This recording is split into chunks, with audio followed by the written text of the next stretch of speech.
Our last speaker for this session is Mr. Shawn Clankie from Otaru University of Commerce in Japan.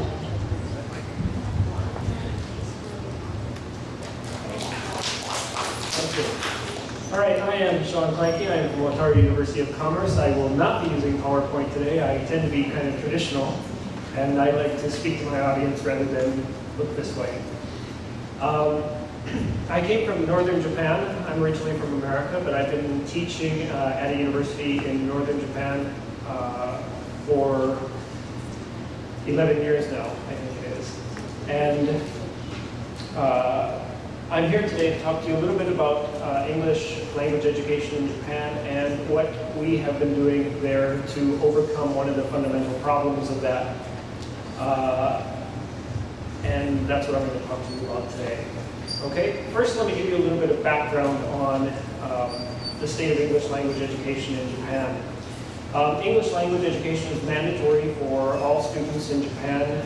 Traditionally it's been 6 years, 3 years of junior high school, 3 years of high school, but it has been extended for an additional 2 years to 5th and 6th grade in elementary school now. They continue adding years to the system, but they don't fix the underlying flaws of the system. Adding more hours will not fix the system. Okay? In spite of the 8 years of English language education that Japanese children receive, by the time they finish university, the vast majority of them can do no better than a survival level of English or low intermediate level. And there are a number of reasons for this, but the most basic reason for it is a methodological reason. Okay? It is that traditionally in Japan they have been using a method which is grammar translation. And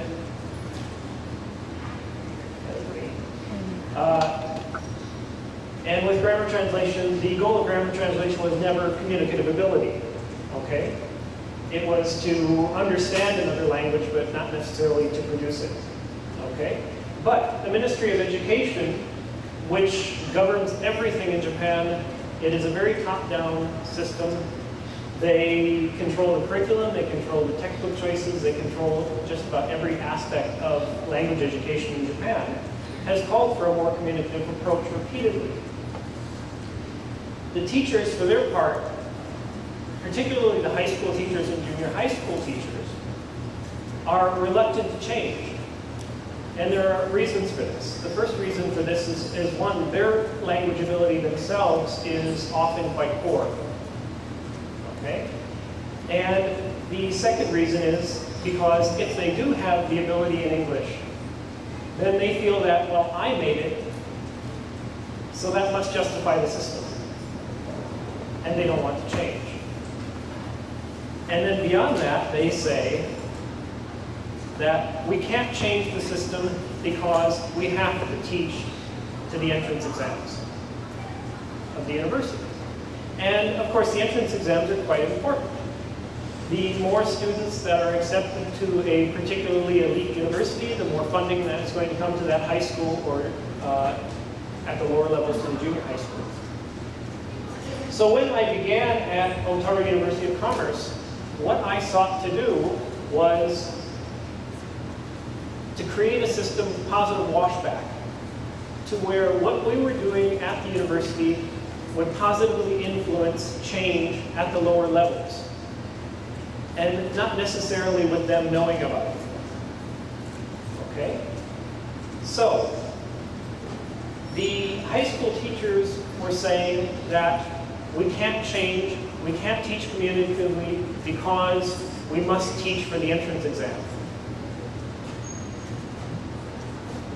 The entrance exams traditionally were mostly reading-based, translation back into Japanese, grammar, either productively or multiple choice of grammar.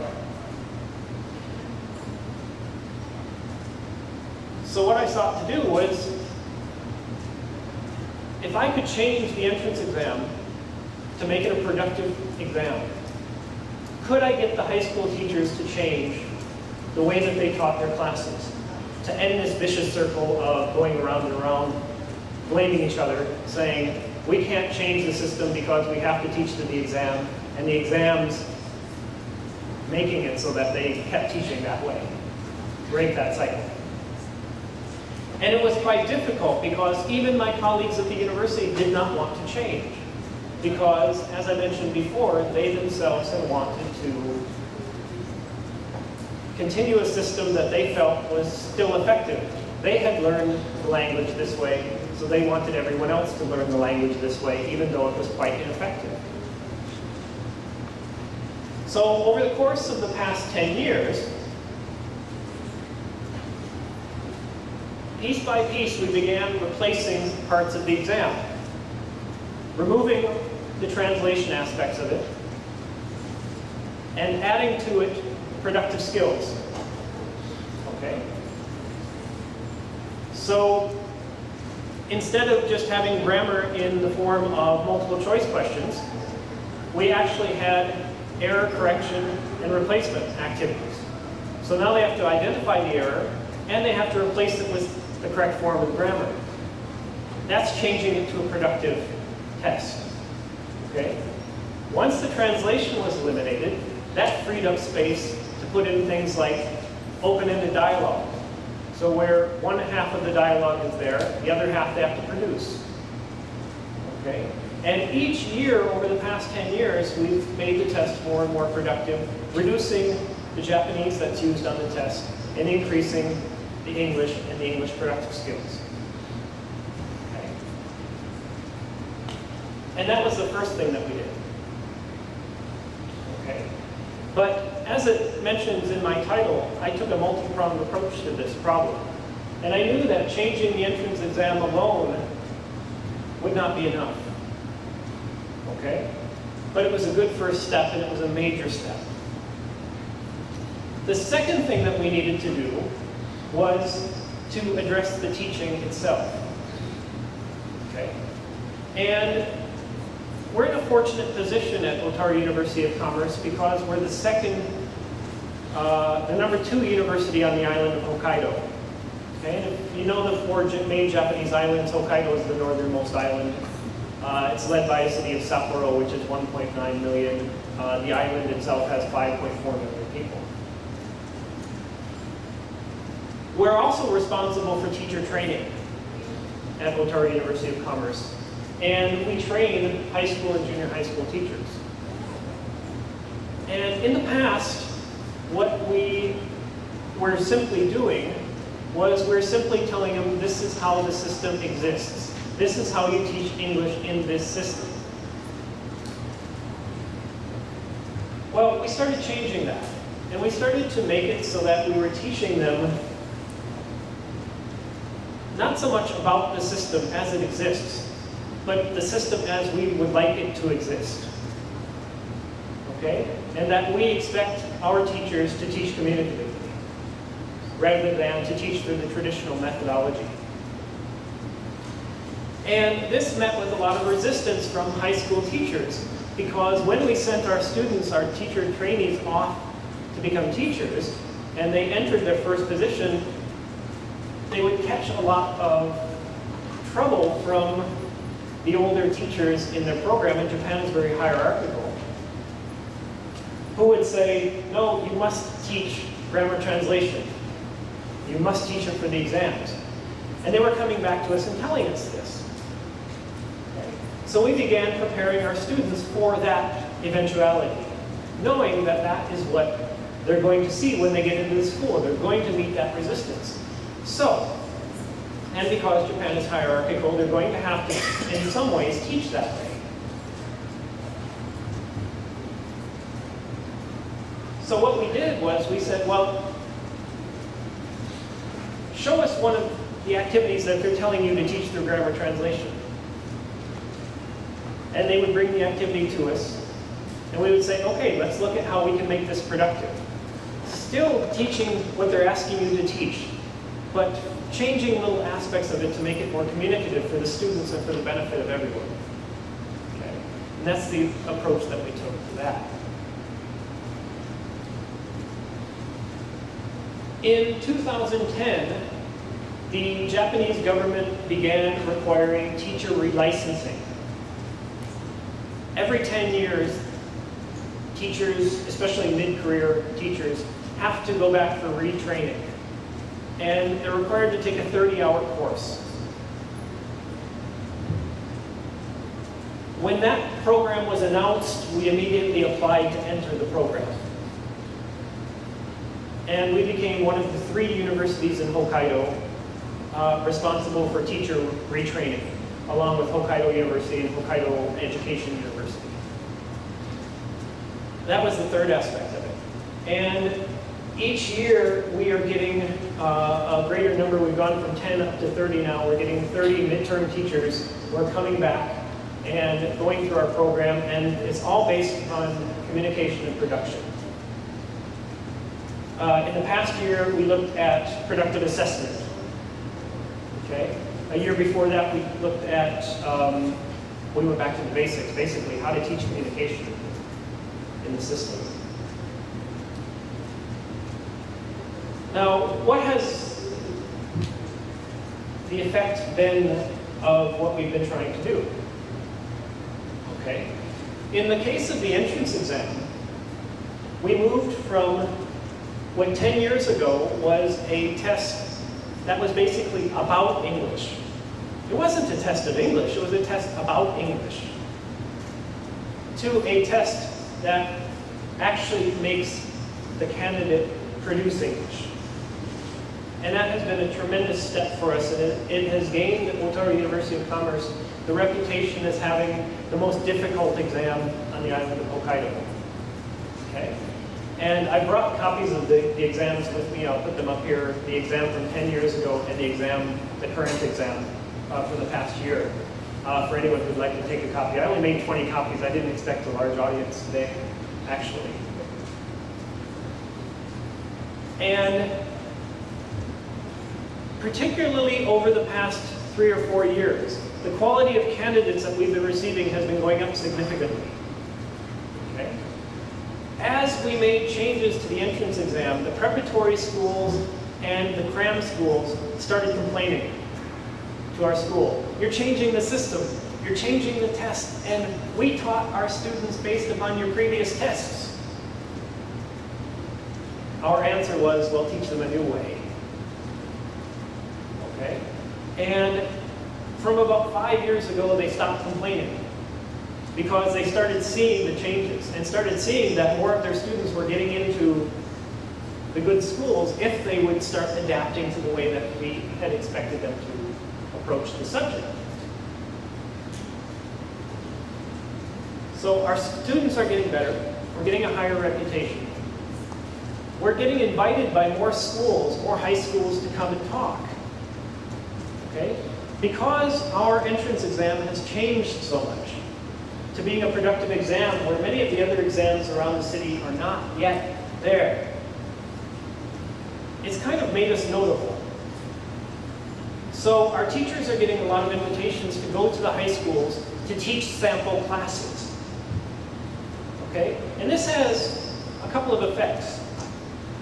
The first effect is that it allows us to demonstrate the way that we hope the high school teachers will teach the subject matter.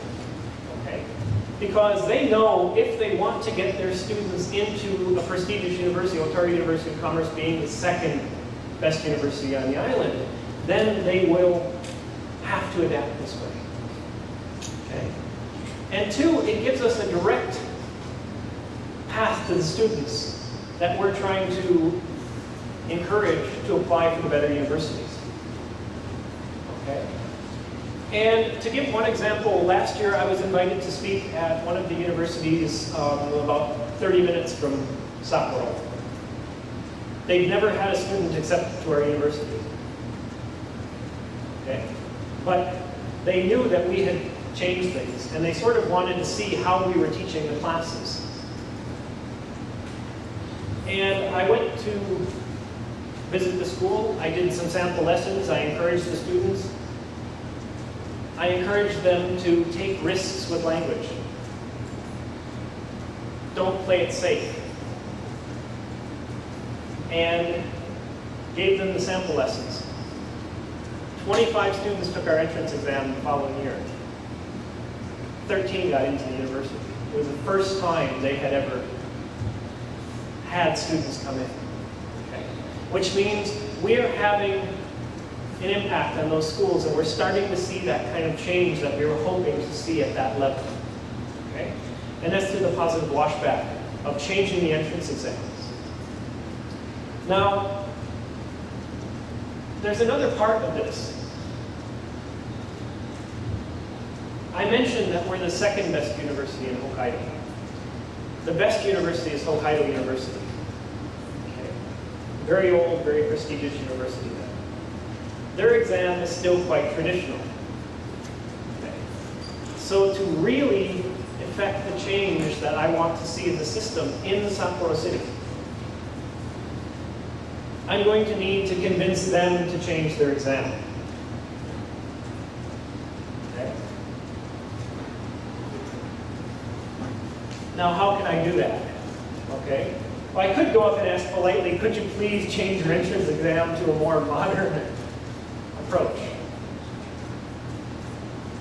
Or I could invite them to be part of a small consortium of universities interested in improving high school English education through changes in the entrance exam. Now, in Japan, things tend to work in groups. Okay? Perhaps you've heard the expression in Japanese, "Neiruikuyu wa utaeru," which means the nail that sticks out gets hammered down. Working by yourself, you may not succeed, but working as a group, you can often accomplish a lot of things. So rather than pushing them alone, getting a group of universities together and saying, let's look at this problem together, we're probably going to have a lot more success. And that's the task that I'm working on right now, is to get the Hokkaido University, Otaru University of Commerce, Hokkaido Education University, and some of the smaller private universities to get together for a small intercity conference on the entrance exams. Now, by law, we're not officially allowed to talk about the current exams. We're only allowed to talk about past exams. For obvious reasons, there's privacy and security and that kind of issue. But getting them together to say, if we change the exams to teach production, that will impact what goes on in the high schools, because it will force the high schools to address the issue of grammar translation, which they have not wanted to address. Okay. So, let me get back to my final thoughts here on this subject. Okay? Changing the entrance exam was the key to start to change the system. And if we can get universities to change their entrance exams to make them more productive, we can put pressure on the high schools to teach more productively. If they're teaching more productively, they also have an entrance exam. Their entrance exam is from the junior high school to high school level. What's the impact there? Well, if the high schools are suddenly teaching productively because the universities are teaching productively, then the junior high schools have no choice. They have to change as well. So rather than increasing the number of years of education or increasing the number of hours of education in English language education, let's increase the quality of that education. And if we can increase the quality of the education, then we'll start to see the change that we're hoping to see in the system. Okay. But we can't do it through that alone. We also have to do it through training the teachers and retraining the existing teachers who continue to believe that the methodology that they learned by, a methodology which for the most part has failed Japan miserably. Okay. Japan has spent billions of dollars on English language education and has very, very little to show for it. Okay? And that's really the sad thing about it. Okay? So changes in the entrance exam, changes in teacher training, changes in teacher re-education programs, followed by visits to the schools themselves, are how we're approaching the system and how we're hoping to change the system for the better. Okay? I'll leave it there and I'll open it up for questions. Thank you very much. That's a very interesting